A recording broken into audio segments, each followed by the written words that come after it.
Veprimtari shqiptar nga Shtetet e Bashkuara të Amerikës, Ramazan Bekteshi, ka komentuar dështimin e konstituimit të Kuvendit të Kosovës. Ai për këtë gjë fajsoi partitë opozitare, të cilat po refuzojnë me çdo kusht të votojnë për Albulena Xhillë si kryeparlamentare. Opozita revansh Albulenës nga frika, sepse ajo do të konfiskim të pasurisë së pajustifikueshme. Bac, opozita i tha po speciales Zajednicës. Albulena u tha jo, shkroi Bekteshi në Facebook. Krahas kësaj, veprimtari vazhdoi edhe më tutje komentin, ku zbërtheu qëllimin e opozitës dhe ato se çka këto parti nuk po arrin t'i pranojnë asesi. Në këtë pikë përmendi disa nga marrëveshjet e dëmshme që ishin bërë në të kaluarën. Qeveritë e mëparshme ndërtoi ishte edhe asociacioni dhe ideja shkëmbimit të territoreve. Qëllimi i pamndarshëm i opozitës u pa qartë. Ata kushtësi nuk mund të pajtohen që vetë vendosjet e qeverisë edhe 4 vite. Ata s'mund të pajtohen pa privilegjin e vjedhje masive.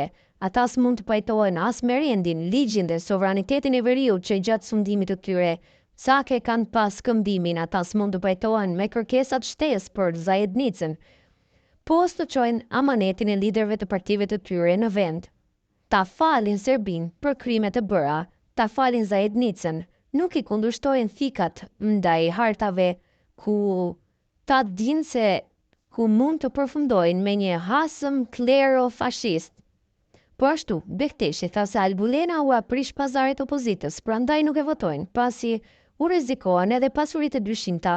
Krahas kësaj, kjo situatë pa qeveri theksoi sa i përshtatshëm më së shumti qeverisë së Vučićit. Pra, kjo është opozita aktuale që kur s'është penduar me tradhtitë e kaluara, të cilat nuk janë të pakta, ta shton se Albulena, deputetja më e votuar në parlament, nuk pas ka legjitimitet, sepse atyre u aprish planet, pazaret dhe u rrezikon pasurinë e dyshimt. S'pas kanë fituesit të drejtë të zgjedhin kandidatin e vet, sepse s'u pëlqen humbësve. A ka arsye tim më antikombëtar se ky turp? Sepse kështu ju do Vučići të rini pa qeveri dhe i lejoni Vučićit kohë të shfrytëzoi vakumin institucional, derisa partia institucionaliste, presidentit historik, duke qenë vazale besnike PDK-s, për shkak të këtij veprimi iracionale antikushtetues rrezikon të pasojë çarje të reja, përfundoi Ramazan Bekteshi për cilë bota sot.